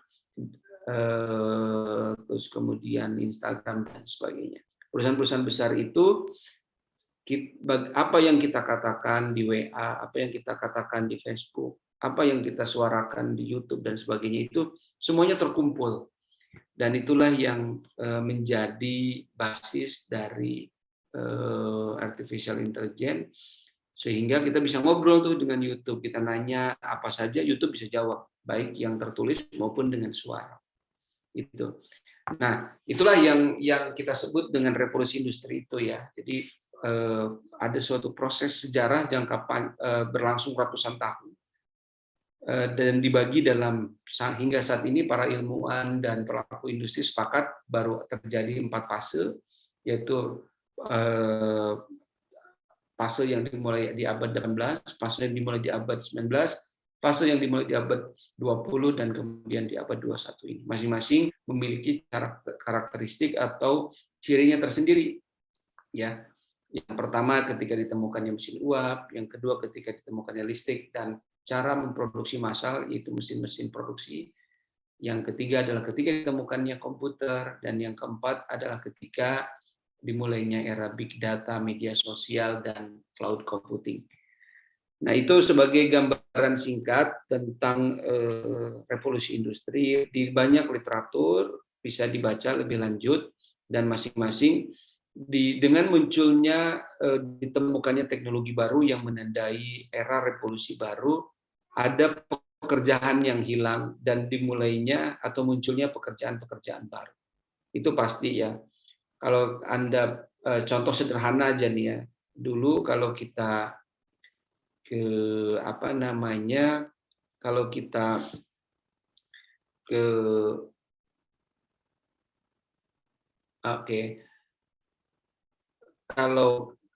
kalau kita mulai dengan dulu mesin ketik itu belum komputer ya. Nah, itu hasil dari era revolusi industri 2.0. Tapi sejak ditemukan komputer, maka mesin tik yang lama itu mulai digantikan dengan komputer. Nah, sekarang komputer juga sudah mulai agak tersisih, orang mulai menggunakan handphone atau tablet. Masih ada, tetapi fungsinya sudah jauh berbeda, banyak fungsi-fungsinya digantikan oleh gadget ya. Oke, Anda di sini mengutip tentang Yuval Noah Harari ya. Ya, jadi kalau kata Jack Ma itu berbeda antara era information era dengan data era. Sekarang ini era data. Bedanya apa kata Jack Ma? Kata Jack Ma, Era informasi itu adalah Anda punya info, saya punya info. Tapi kalau di era data ini, saya punya data, Anda tidak punya data. Gitu. Jadi kenapa ini bisa terjadi? Karena ya dia berbicara sebagai seorang Alibaba. Alibaba adalah perusahaan besar yang mengumpulkan data dari jutaan bahkan miliar orang yang melakukan jual beli dan chatting di Alibaba. Dia punya data bagaimana perilaku konsumen dia. Apa sih produk yang paling laku? Sementara si konsumen atau pengguna Alibaba kan nggak tahu data itu. Yang punya adalah Alibaba sendiri. Dia tahu per hari ini berapa barang yang dikirimkan, kemana aja. Dia tahu wilayah Cina di mana aja atau di seluruh dunia yang paling sering beli di Alibaba. Dia tahu produk apa yang paling laku hari ini, minggu ini, bulan ini di seluruh dunia yang atau di seluruh Cina yang menggunakan Alibaba. Dia tahu, tetapi pengguna Alibaba nggak tahu.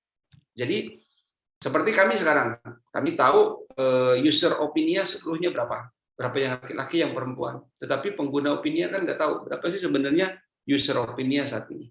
Nah itu era data, ya itu yang disebut dengan kata Harari, yang penting itu data. Data itu ya semakin banyak, semakin besar data dan semakin kita bisa membaca data itu semakin baik. Tapi sebaliknya tidak semua orang memiliki data. Semua orang bisa memiliki informasi, tapi untuk data tidak bisa semua orang. Karena kita harus memiliki perusahaan atau perusahaan teknologi yang bisa mengumpulkan data itu. Gitu. Soal data digunakan apakah untuk kebaikan atau keburukan itu soal lain ya. Kita tentu di Opinia menjaga kerahasiaan data dan menggunakan sebaik mungkin. Nah, tetapi faktanya bahwa memang setiap perusahaan itu punya data, tetapi publik tidak punya data. Gitu. Jadi publik hanya mendapatkan data sejauh yang diberikan oleh perusahaan.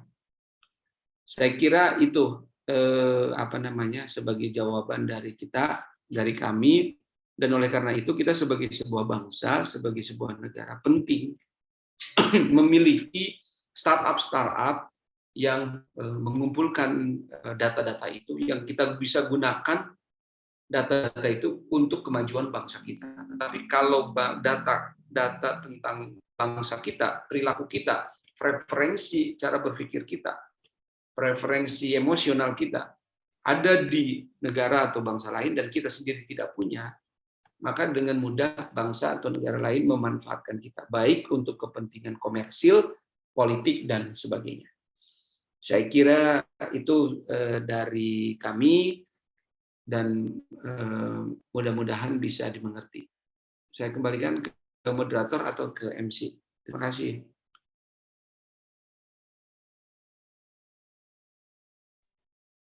Baik, terima kasih kepada Pak Arif atas jawabannya. Selanjutnya ada yang bertanya lagi melalui chat. Saya akan bacakan untuk pertanyaannya. Nama Dafrin, izin mau bertanya tentang roadmap pendidikan tinggi khususnya di tanah Papua dalam menghadapi revolusi industri 4.0 bahkan 5.0. Mohon penjelasannya. Pertanyaannya ditujukan kepada Bapak Dr. Haji Rustamaji atau Bapak Dr. Haji Rudi Hartono Ismail. Silakan.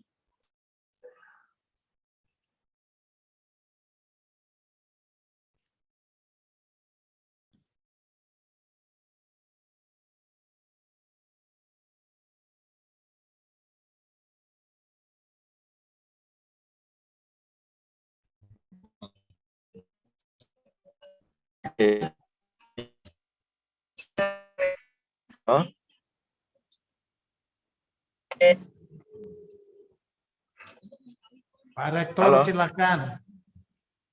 Pak Rektor Uni Muda kah atau Wamena? Wamena dulu. Baik ya. Tentunya peta jalan kita untuk menghadapi era digital yang ada itu mengacu kepada yang menjadi visi misi daripada Dirjen Dikti. Nah, saat ini bahwa Dirjen Dikti itu menggalakkan adanya suatu sistem pendidikan dengan menggunakan media pembelajaran yang digital. Nah, seperti saat ini dengan adanya PJJ yang disampaikan oleh Dirjen Dikti, memungkinkan bahwa semua daerah-daerah yang menjadi pengembangan pendidikan, terutama pendidikan tinggi itu dimulai dari pengembangan SDM yang berorientasi digitalisasi. Nah, inilah yang menjadi satu syarat dalam suatu pengembangan perguruan tinggi di tanah Papua, khususnya kita yang ada di Papua, membuat peta jalan bagaimana kira-kira yang terbaik untuk dilakukan pengembangan pendidikan tinggi di era digitalisasi tersebut. Nah, ini sudah dimulai oleh Dirjen Dikti, terutama kepada daerah-daerah yang memungkinkan untuk pengembangan IT yang saat ini sudah dilakukan oleh Dirjen Belmawa terkait dengan penguatan penggunaan digitalisasi. Nah, salah satu contoh ya yang dilakukan oleh Dirjen Dikti seperti di Sorong, ya. Di Sorong, ya insya Allah mungkin besok ya hari Sabtu itu ada Zoom bagaimana PJJ untuk dikembangkan di daerah perguruan tinggi, terutama daerah 3T. Nah, inilah satu memberikan satu peluang bagi perguruan tinggi dalam pengembangan pendidikan, terutama yang ada di daerah Papua, yang kondisi geografisnya memungkinkan untuk dilaksanakan hal tersebut. Nah, bagaimana caranya? Tentunya keterlibatan pemerintah ini menjadi sebagian yang harus dilakukan, menyiapkan infrastruktur, sarana prasarana yang bisa memberi dukungan support ya terkait dengan regulasi yang telah dibuat oleh Dirjen Dikti dalam menerapkan pembelajaran jarak jauh. Nah, oleh karena itulah salah satu jalan yang akan oleh Dirjen.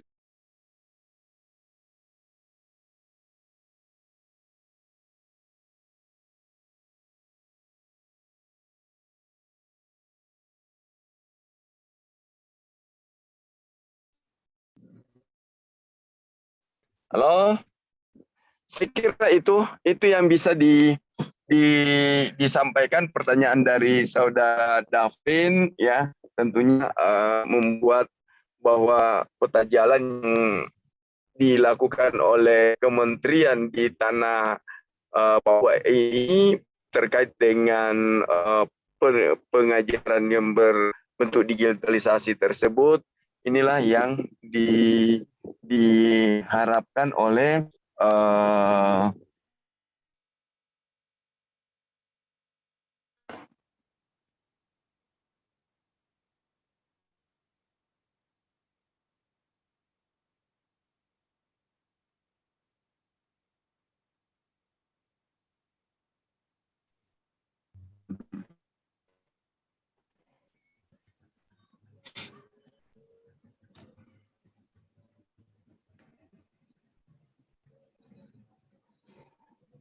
Ibu moderator.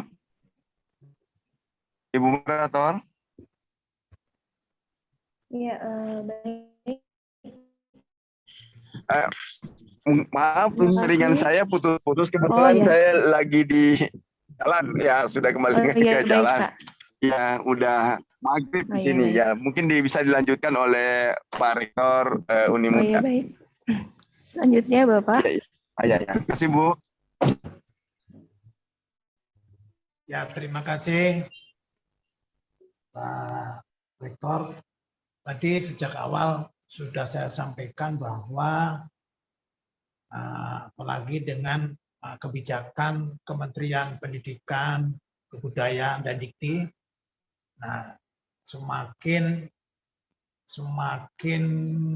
kita tidak ada alasan ya, tidak ada dalih soal ruang dan waktu. Jadi di tanah Papua dan di mana saja tentu punya peluang yang sama untuk kita melaksanakan serta membumikan Merdeka Belajar Kampus Merdeka, termasuk kami di Sorong, Papua Barat. Jadi sudah pada era digital, ya, kita tidak ada dalih-dalih lagi yang berkaitan dengan ruang dan waktu. Hanya saya sebagai orang yang sudah lama bernafas di tanah Papua, ya, 50 tahun saya ada di sini, saya mengambil kesimpulan bahwa tuntutan yang lebih dominan kita menggunakannya pada ranah pendidikan di tanah Papua adalah tuntutan penggunaan hati. Jadi hati ini harus lebih dominan daripada akal, daripada otak. Artinya kita betul-betul menanamkan kepada mahasiswa, ya, demikian juga anak murid-murid sebelum mahasiswa, SD, SMP, SMA, bahkan TK, kita tanamkan adab dulu yang kuat sebelum kita memberikan ilmu. Jadi kita selalu supaya bagus. Nah, ini kita selalu menyelipkan sebelum diberikan ilmu. Jadi alhamdulillah kalau anak-anak Papua di sini adabnya sudah bagus, nah itu sudah berhasil. Ya.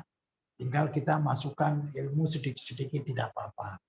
Nah ini yang kami lakukan, ya, Nah alhamdulillah walaupun kami ya demikian juga di Wamena, di Sorong, walaupun manajemennya adalah dilakukan oleh sebuah yayasan Islam, organisasi Islam, sementara mahasiswanya 75% lebih adalah mahasiswa asli Papua yang Kristen.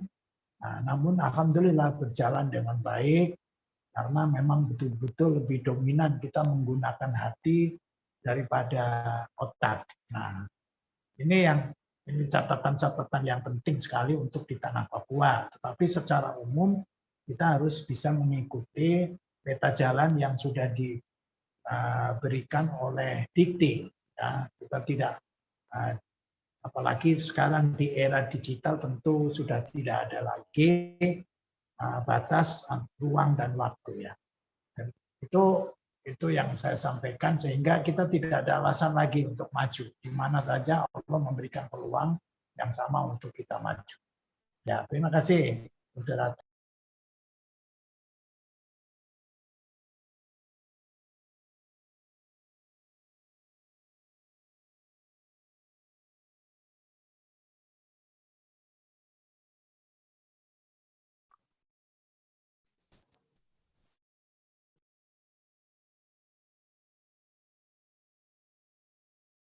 Terima kasih sebelumnya kepada Bapak Dr. Haji Rudi Hartono Ismail atas jawabannya, dan terima kasih kepada Bapak Dr. Haji Rustam Haji atas jawabannya. Mohon maaf sebelumnya atas kendala yang dialami kepada Bapak Dr. Haji Rudi Hartono. Baik, hadirin sekalian, saya ucapkan terima kasih pada narasumber yang telah menyampaikan materi dengan sangat luar biasa. Demikianlah acara webinar Opinia dengan tema Semangat Kejuangan di Era Digital. Saya selaku MC mengucapkan terima kasih dan mohon maaf atas kendala yang terjadi. Dan saya mewakili moderator Bapak Ismail Suardi WKPHD mengucapkan mohon maaf atas kendala yang dialami. Sekian, saya tutup dengan alhamdulillahirabbil alamin. Terima kasih. Assalamualaikum warahmatullahi wabarakatuh.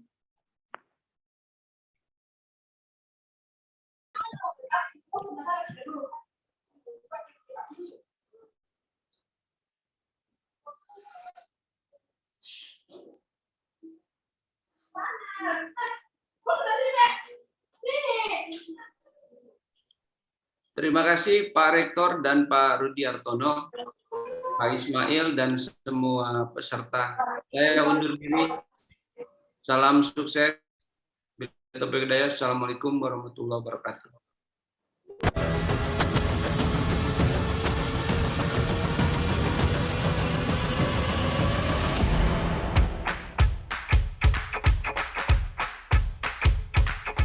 Kamu punya ide, opini, gagasan, tapi nggak ada yang peduli itu di sosial media. Ah, masa sih? Ada loh media sosial yang memberi perhatian besar untuk itu. Opinia. Ini media yang inspiring and fun. Di sini kamu bisa berjejaring, berinteraksi, berbagi literasi, dan saling menginspirasi. Ada 5 fitur utama yang bisa kamu gunakan di Opinia. Idea, artikel, polling, petisi, dan grup. Kamu bisa menuangkan ide, mengekspresikan perasaan, mengurai gagasan, menyatakan sikap, memotret ragam pandangan publik, dan menguatkan komunitas. Dan satu lagi, kamu juga mendapat reward melalui Pop Reward loh. Baik itu sistem level, merchandise, dan bahkan finansial. Jadi tunggu apa lagi? Yuk gabung di Opinia. Bangga buatan Indonesia.